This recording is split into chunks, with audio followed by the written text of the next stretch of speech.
오늘 우리에게 주시는 생명의 말씀은 사도행전 13장 13절에서 23절 말씀입니다. 할렐루야. 옆에 분과 인사하시겠습니다. 주님의 이름으로 사랑하며 축복합니다. 다시 한번요, 이 시간 은혜 받읍시다.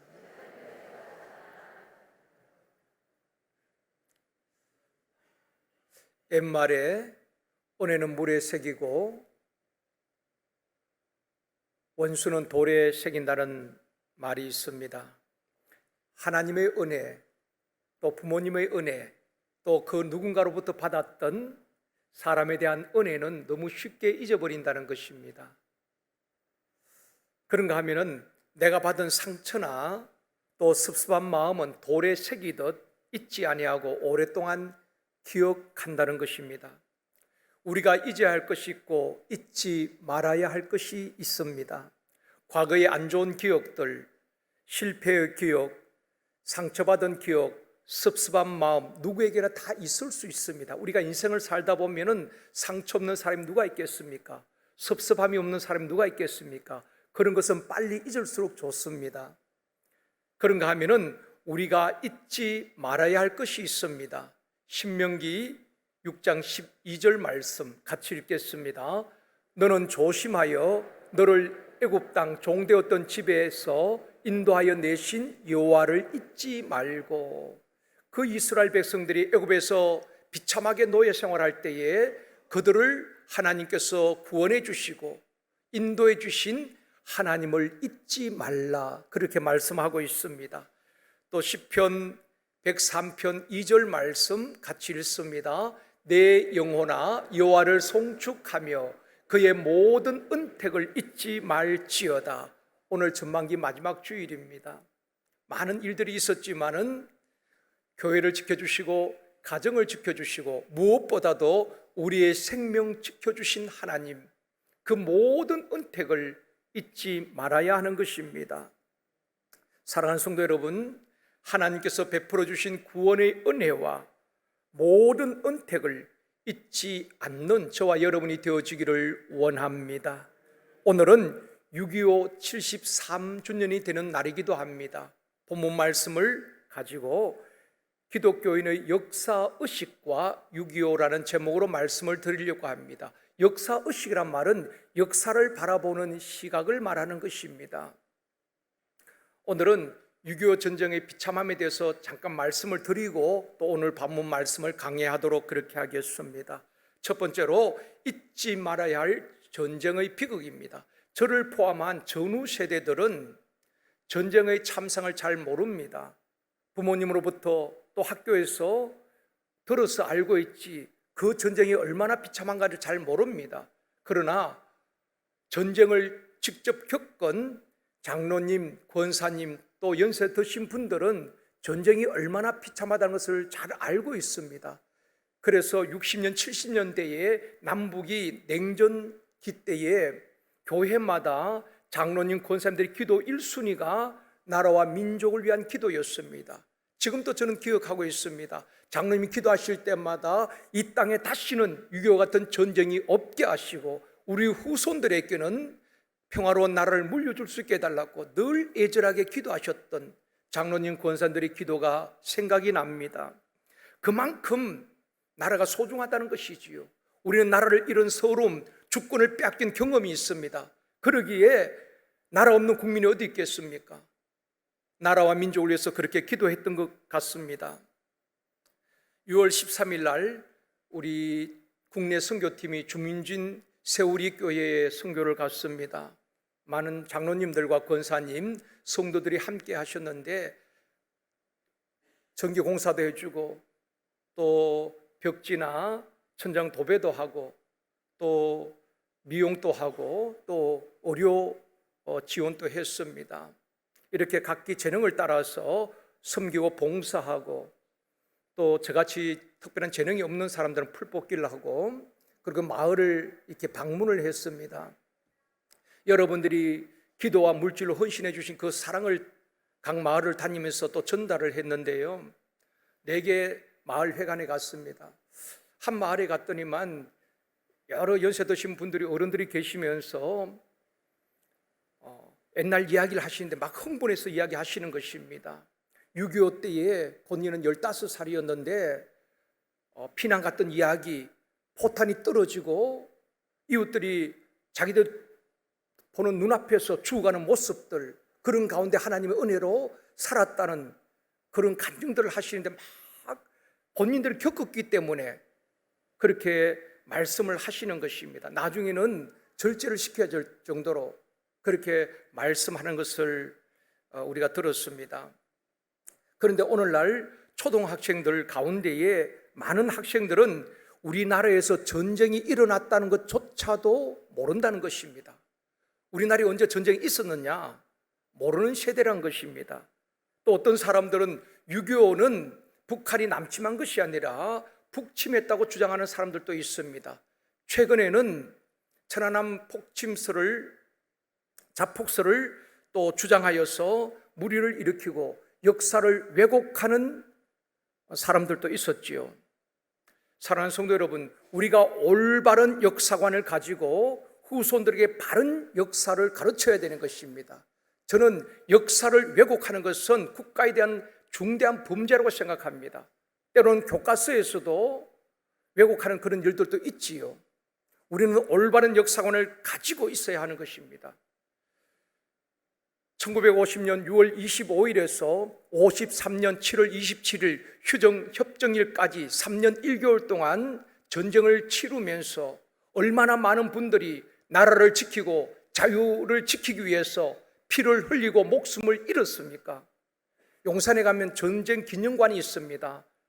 전에 제가 그곳에 가서 보았는데 그 복도에 많은 전쟁 때 사진과 함께 전시되어 있는 것을 보았습니다. 6.25 전쟁 때의 국군 사망자 수가 14만 7,899명이었습니다. 미군 사망자가 36,940명이었고 그 다음에 영국군이 1,078명, 그 외에도 많은 나라 군인들이 이 땅에 와서 생명을 잃었습니다. 남북한군과 중공군, 유엔군을 포함하면 양측의 피해를 합하면 사망자와 실종자가 300만 명이 넘습니다. 지금 또 많은 이산 가족들 꿈에도 내 고향 북한 땅에 한번 가봤으면 좋겠다 그러면서 그 통일을 보지 못하고 목숨을 잃은 분들도 얼마나 많이 있습니까? 6.25 73주년을 맞아서 우리가 잊지 말아야 할 것이 있습니다. 먼저는 나라를 지키고 자유를 지키기 위해서 피를 흘리고 목숨을 바친 순국 성녀들의 희생을 잊지 말아야 하는 것입니다. 전쟁이 일어난 이후에 81일 만에 낙동강 정선까지 밀렸지요. 6.25 전쟁사에 보면은 이런 일화가 있습니다. 최후의 보루였던 낙동강 전선을 지키던 7사단장 유재홍 장군이 있는데 이분에 대한 일화가 있습니다. 대구를 포기하고 후퇴해야 될지도 모른다는 연합군의 말을 듣고 이 유재홍 장군이 부관에게 이런 말을 합니다. 부관, 내가 대구 이남으로 내려갈 때는 집부차를 준비하지 말고 관을 준비하게.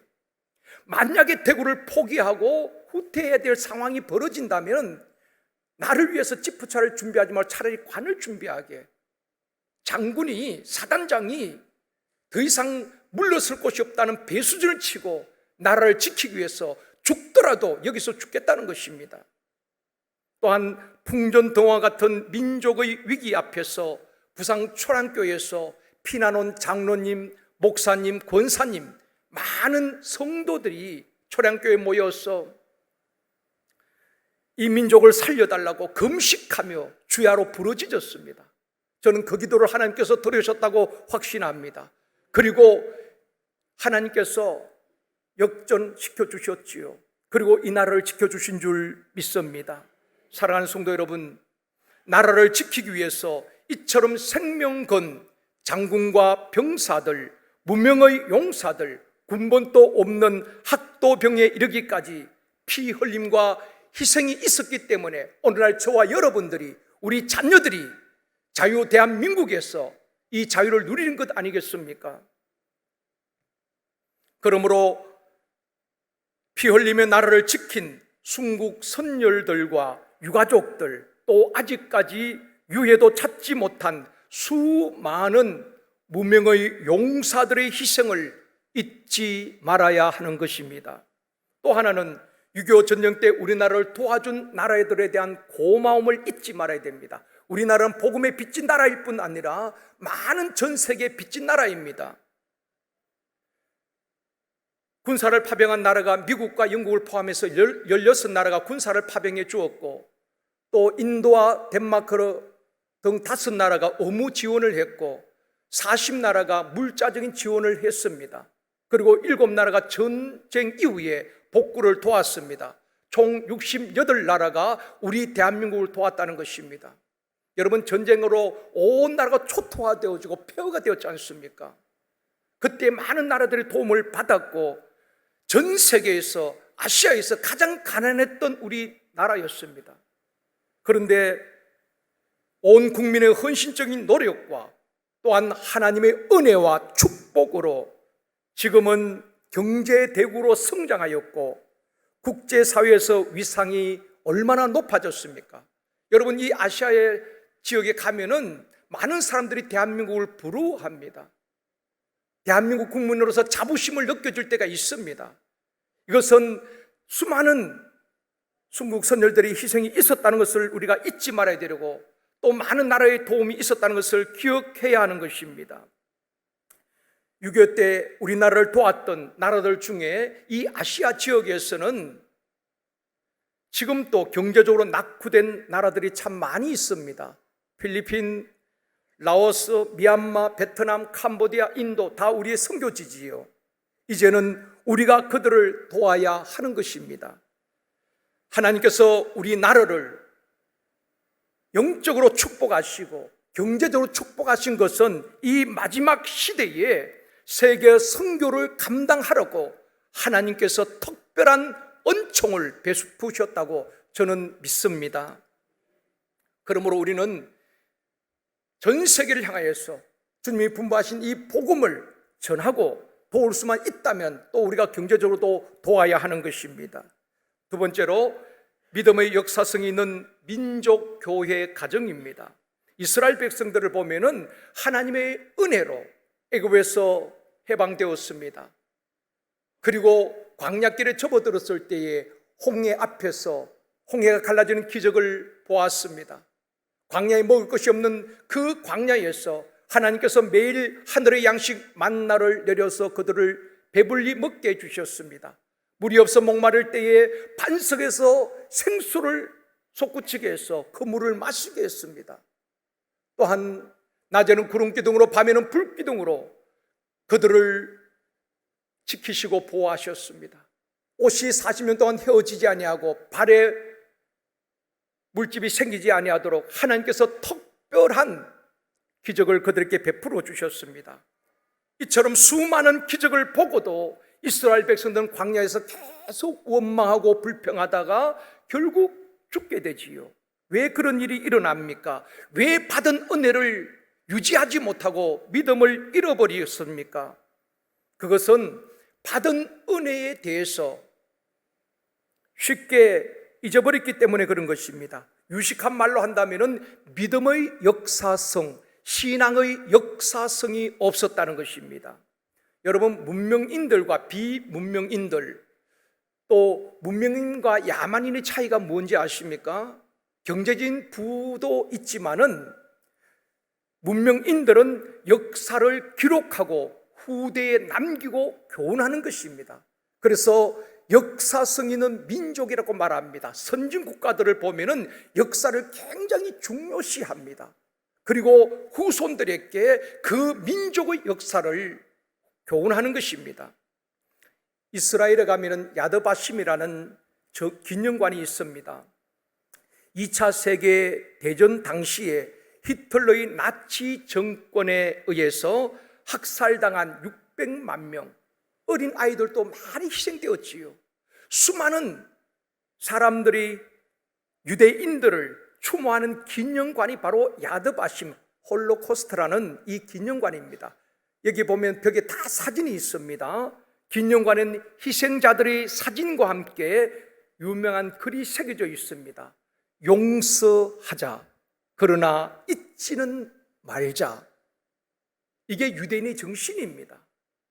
그 독일 나치군에 의하여서 원인도 모르고 가스실로 끌려가서 죽은 수많은 조상들, 유대인들, 그들을 학살한 독일인의 만행을 용서는 해야 된다.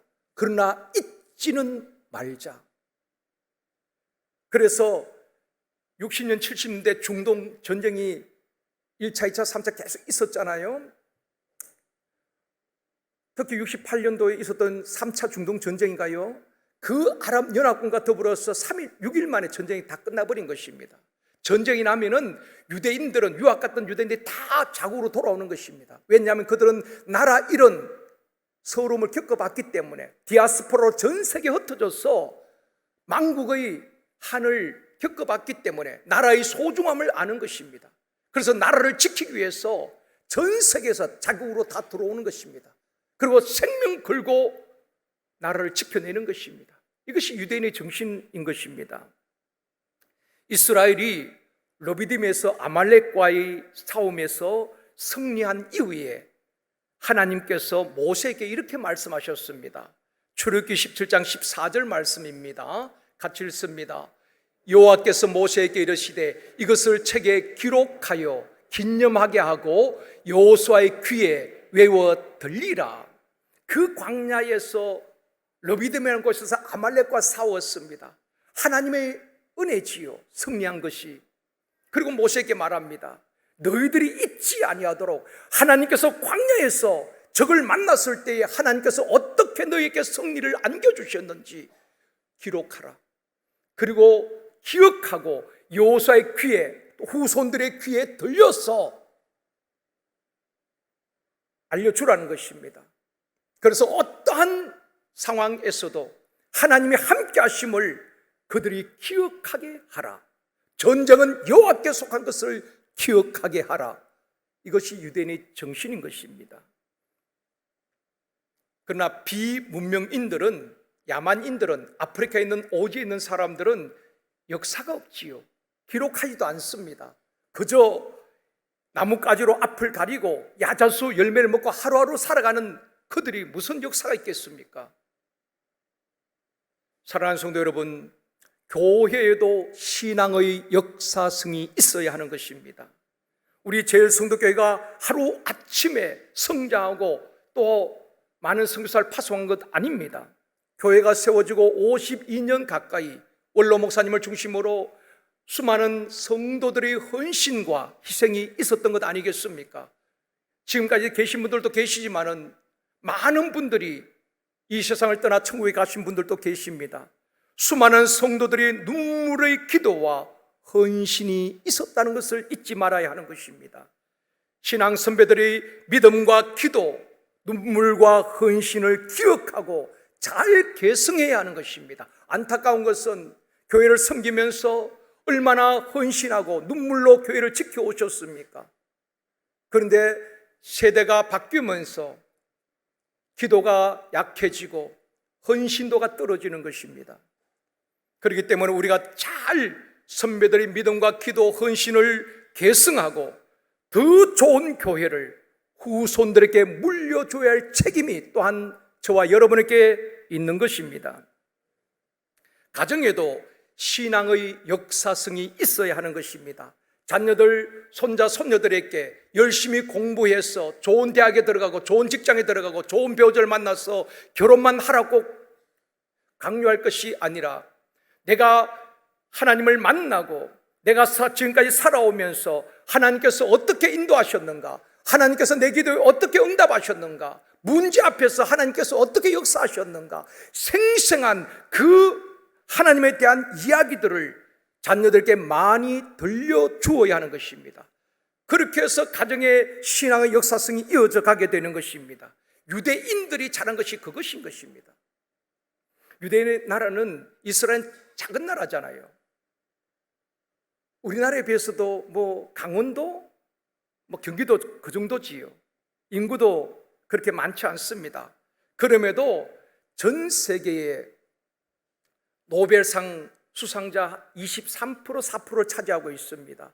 뿐만 아니라 지금도 전 세계 정치, 경제, 예술 모든 분야에 움직이는 힘이 유대인의 힘입니다. 디모데서 1장 5절 말씀 같이 읽겠습니다. 이는 내 속에 거짓이 없는 믿음이 있음을 생각함이라. 이 믿음은 먼저 내 외조모 로이스와 내 어머니 유니기 속에 있더니 내 속에도 있는 줄을 확신하노라. 디모데가 신실한 믿음이 있었죠. 거짓 없는 믿음이 있었는데 바울은 그렇게 말합니다. 그의 내 속에 있는 그 거짓 없는 믿음, 신실한 믿음은 외할머니 로이스와 어머니 유니기의 속에 있던 그 믿음이 너에게 개성되었구나, 그 이야기지요. 유대인들의 힘은 바로 신앙의 역사성입니다.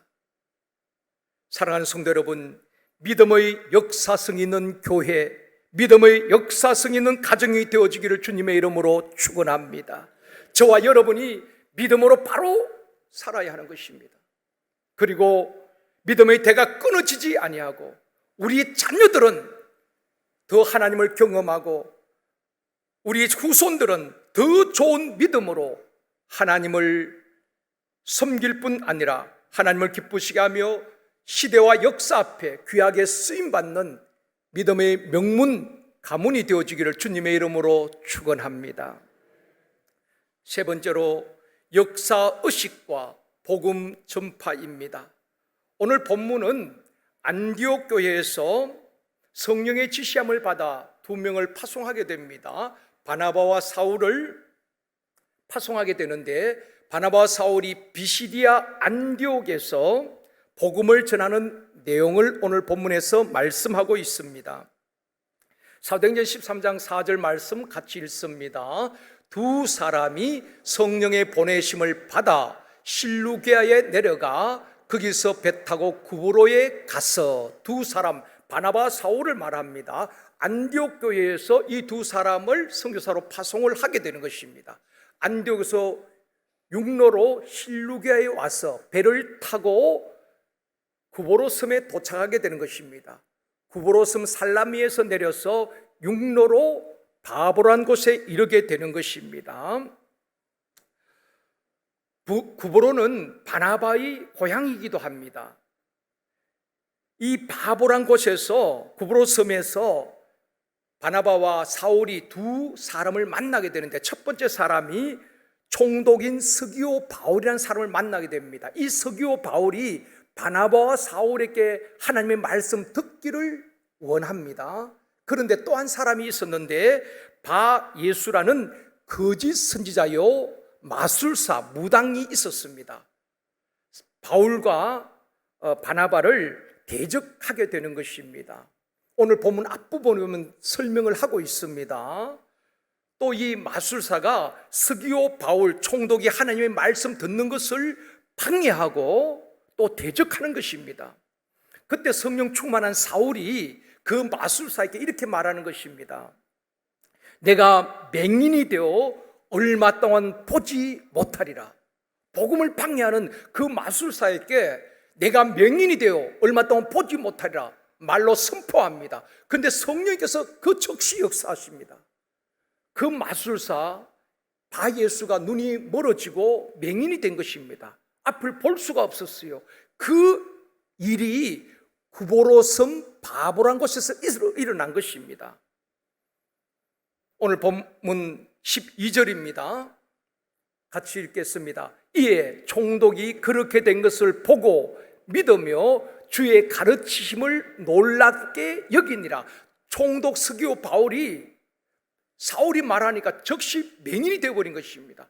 그것을 보고 정말 하나님이 살아 계시는구나, 지금도 역사하시는구나, 그것을 보고 믿었다는 것입니다.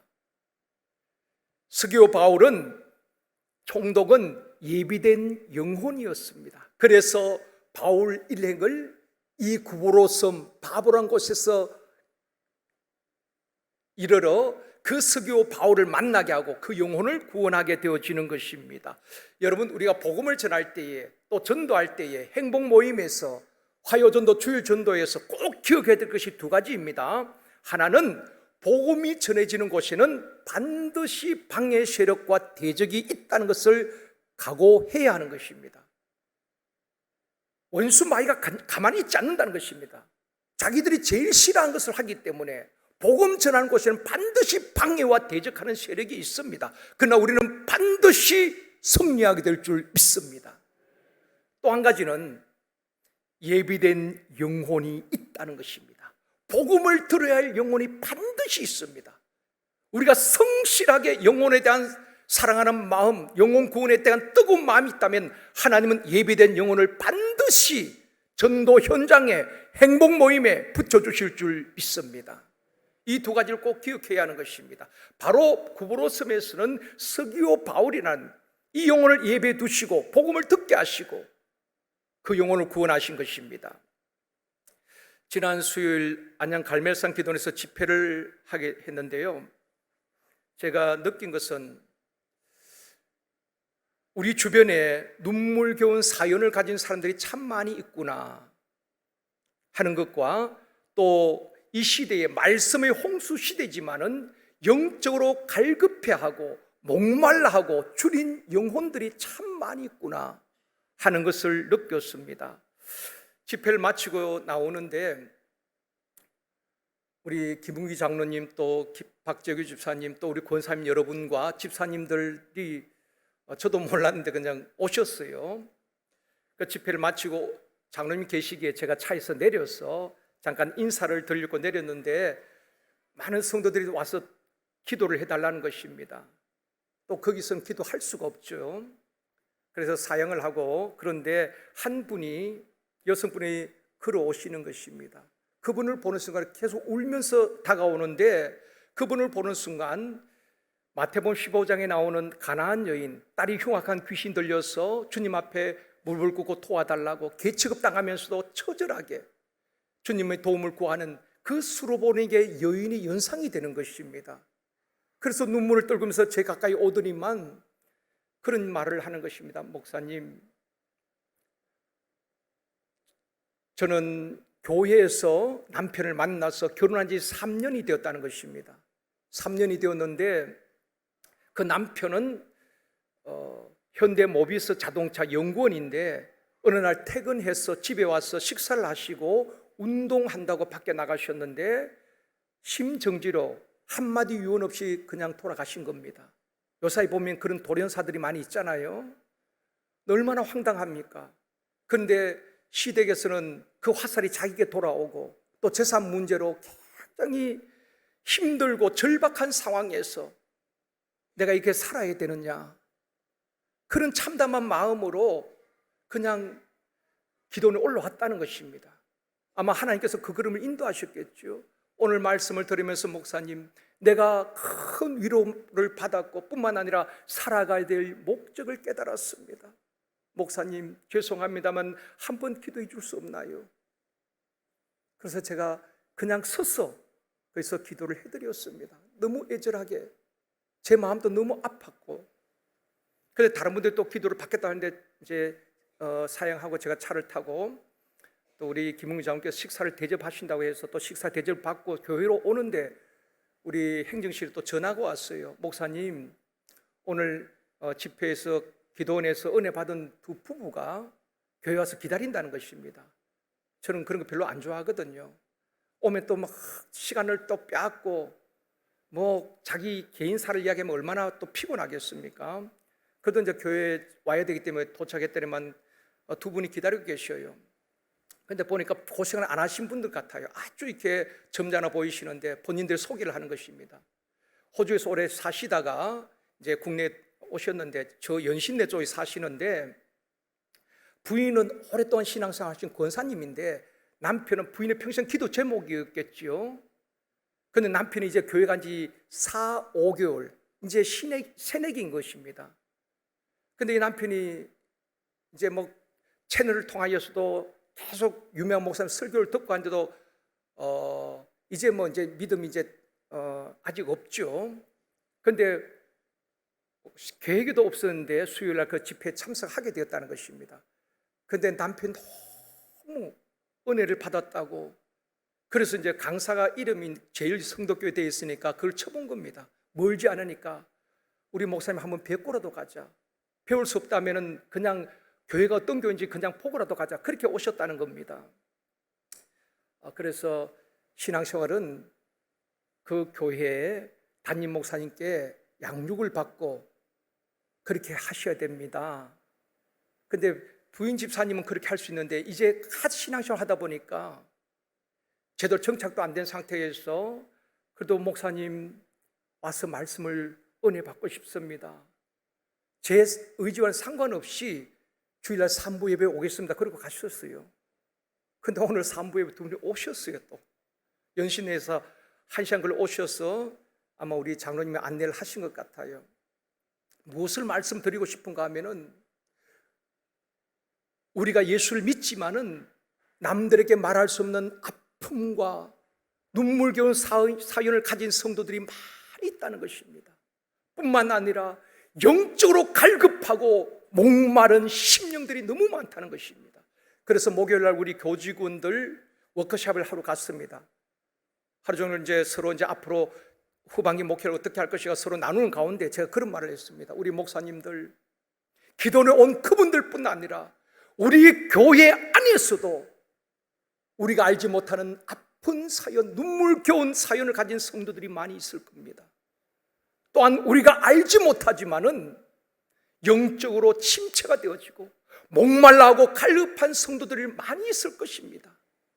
어디든지 은혜의 자리를 찾아가 보겠다고 몸부림치는 성도들도 있을 것입니다. 그렇다면은 우리 목사님들, 저와 저를 포함해서 우리 목사님들이 정신 차리고 말씀 준비 더 열심히 합시다.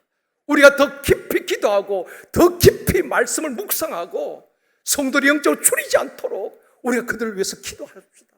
그리고 성도들의 형편을 잘 돌보고 살핍시다. 그것이 우리의 사명 아니겠습니까?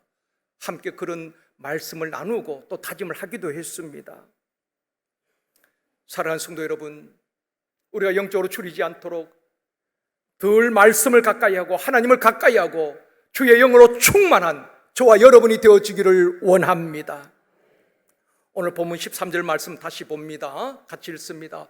바울과 및 동행하는 사람들이 바보에서 배 타고 밤빌리아에 있는 버가에 이르니 요한이 그들에게서 떠나 예루살렘으로 돌아가고, 지도를 보면은 안디옥에서 실루게로 와서 구보로섬에서 바보란 곳에서 총독 서기오 바울을 전도했지요. 그리고 다시 배를 타고 밤빌리아 지역에 있는 소아시아 남쪽에 있는 버가란 곳에 가게 됩니다.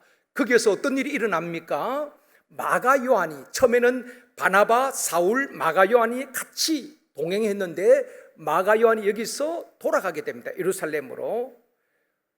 성경은 왜 돌아간지 정확하게 밝히고 있지 않습니다. 너무 힘들어서 그런지 적응을 못해서 그런지 어쨌든 돌아갔어요. 이 마가 요한 때문에 바나바와 바울이 2차 전도 여행 때에 서로 헤어지게 되는 그런 원인 제공한 사람이 바로 마가 요한이 버가에서 예루살렘으로 돌아간 그 사건인 것입니다.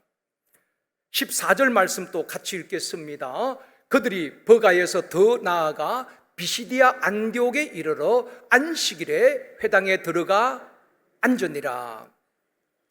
자, 버가에서 이제는 내륙으로 올라가게 되는 것입니다. 지금 터키 지역이지요. 성지순례 가면 이 지역을 가게 되는데 버가에서 내륙 북쪽으로 안디옥이라는 곳에 올라가게 되는 것입니다. 파송받은 곳이 안디옥 교회죠. 이곳은 수리아 안디옥이라고 말합니다. 그리고 지금 오늘 본문에 나오는 안디옥은 성경에 보면 비시디아 안디옥, 비시디아 지역의 안디옥을 말하는 것입니다. 그곳에 가서 복음을 전하는데 안식일에 회당에 들어가서 유대인들에게, 자기 민족에게 복음을 전하게 되는 것입니다. 바울은 오늘 본문에 보면은 자기 민족에게 자기 민족의 역사를 가지고 이야기하면서 예수 그리스도를 증거하게 되는 것입니다. 바울은 설교를 통하여서 강조하는 주제가 무엇인가 하면 역사의 주인이 누구인가 하는 것을 설교를 통해서 이야기하고 있는 것입니다. 오늘 본문 16절에서 23절 말씀을 요약하면 이렇습니다. 하나님이 우리 조상들을 택하셨다. 그렇죠? 하나님의 주권으로 이스라엘 백성들을 택한 것입니다. 그리고 애굽에서 인도하여 내셨다. 광야 40년을 통과한 다음에 가나안 땅을 기업으로 주셨고, 그리고 사사를 주셨고, 이스라엘 백성들이 왕을 요구할 때에 하나님께서 베냐민 지파 사람 사울을 40년간 왕으로 주셨다가 그를 패하시고 다윗을 왕으로 세우셨다. 그 다윗은 하나님의 마음에 합한 자였고, 그 다윗의 후손을 통해서 예수 그리스도 메시아가 이 땅에 오셨다라고 바울이 오늘 본문에서 비시디아 안디옥에서 복음을 전하고 있는 것입니다. 한마디로 말하면 이스라엘 역사의 주인이 하나님이시라는 것입니다. 한 나라의 왕을 세우는 분이 하나님이시고, 사울을 패하신 분이 하나님이시라는 것입니다. 우리 인생의 생사화복의 절대 주권자가 하나님이시라는 것입니다. 우리 인류 역사의 주권자가 하나님이시라는 것입니다. 그것을 바울이 안디옥에서 말씀을 선포하고 있는 것입니다. 사랑하는 성도 여러분, 바울은 복음을 전할 때에 단순히 예수를 믿으라고 말한 것이 아니라 그 민족의 역사를 쭉 이야기하면서 예수 그리스도의 복음을 담아내는 것입니다. 그리고 예수 그리스도를 증거하고 있는 것입니다. 북한의 김일성 주체 사상이 여러분 핵심이 뭐라고 생각합니까? 주체 사상의 핵심은 역사의 주인이 인간이라는 것입니다. 그게 주체 사상의 핵심입니다. 그러니까 사람이 모든 것의 주인이라고 일하는 것입니다. 사람이 모든 것을 결정한다고 말합니다. 그래서 공산주의에서 가장 싫어하는 것은 기독교인 것입니다. 우리는 그렇게 말하고 있지 않거든요. 역사의 주인은 하나님이시요, 우리 인생의 생사의 절대 주권자는 하나님이라고 우리는 믿고 이야기합니다. 그러니까 북한 사람들, 공산주의는 그게 싫은 겁니다. 모든 것의 주인은 인간이고 사람이고 사람이 결정한다는 것입니다. 하나님을 망각하고 사람을 높일 때에 독재 국가가 되고 사회주의로 전락한다는 것을 역사가 주는 엄숙한 교훈인 것입니다. 독재국에서 누굴 높입니까? 김일성, 김정일, 김정은 3부자를 신격화하고 그들을 숭배하고 있잖아요. 하나님의 자리에 그들이 있는 것입니다. 이게 주체 사상인 겁니다. 사랑하는 성도 여러분, 교회가 어떤 것입니까? 교회는 사람이 높아지는 것이 아닙니다. 교회는 오직 하나님을 찬양하고 하나님만 높이는 교회가 진짜 교회인 줄 믿습니다. 목사가 높여지는 거 그 건강교회 아닙니다. 장로님들이 주장하고 이끄는 교회 건강교회 아닙니다. 성령이 이끄시는 교회, 그런 교회가 진짜 교회인 줄 믿습니다. 사람들의 칭찬과 인정받는 것에 너무 민감하지 마십시오. 저는 혹 우리 장로님이나 우리 권사님들, 성도님들이 목사님 은혜 받았습니다, 두렵습니다. 저도 모르게 사람은 인정받고 칭찬받으면 자기도 모르게 교만한 줄 모르고 교만해지기 쉽다는 것입니다. 교만은 패망의 선봉입니다. 여러분, 사람의 칭찬해주지 않는다고, 알아주지 않는다고 자신을 드러내기 위해서 오히려 하나님을 영광을 가리워서는 안 되는 것입니다. 우리는 무명이면 어떻습니까? 우리 이름 드러나지 않으면 어떻습니까? 죽도록 충성하고 알아주지 않으면 어떻습니까? 하나님이 기억하시면 되잖아요. 그리고 우리는 오직 하나님께만 영광 올려드려야 되는 것입니다. 여러분, 가정에 기쁜 일이 있습니까? 하나님께 영광 올려드려야 되는 것입니다. 어려움 속에도 낙심하지 않고 역사의 주권자 되신 그분을 붙들고 승리해야 하는 것입니다. 기독교 역사관을 우리에게 알려주는 핵심 구절이 로마서 11장 36절 말씀, 이번 주 암송 말씀입니다. 같이 읽습니다. 이는 만물이 주에게서 나오고 주로 말미암고 주에게로 돌아감이라. 그에게 영광이 세세에 있을지어다. 아멘. 개인과 국가 모든 역사의 주인은 하나님이시라는 것입니다. 사랑하는 성도 여러분, 북한에서 말하는 주체 사상은 사람이 모든 것의 주인이라고 가르칩니다. 우리는 성경적인 역사관을 가져야 하는 것입니다. 우리 생명의 주인 되신 하나님, 우리 가정의 주인 되신 하나님, 우리 교회의 주인 되신 하나님, 세계사의 주인이신 하나님을 믿고 그분께 맡길 때에 주인 되신 하나님께서 내 인생과 가정, 교회와 이 나라를 지키시고 이끄시고 책임져 주실 줄 믿습니다. 역사의 주권자, 지금 미국과 중국이 이끌어가는 것 아닙니다. 하나님께서 지금 또 역사의 거대한 수레바퀴를 움직이고 계시고 역사를 주관하고 계신 줄 믿습니다. 그분은 능히 한 나라의 왕을 세우기도 하시고 폐하기도 하시는 분이신 줄 믿습니다. 뿐만 아니라 저와 여러분의 생명과 사람을 살리기도 하시고 죽이기도 하시고 높이기도 하시고 낮추기도 하시고 부하기도 하시고 가난하기도 하시는 우리 인생의 절대 주권자가 되심을 믿습니다. 이런 역사관을 가지고 우리가 믿음으로 승리할 수 있기를 원합니다. 올바른 역사관을 우리 자녀들에게 또 우리 후손들에게 물려주어야 할 책임이 바로 우리 세대에 있는 것입니다. 우리 모두가 이런 역사관을 가지고 믿음으로 살아가는 저와 여러분이 되어지기를 주님의 이름으로 축원합니다.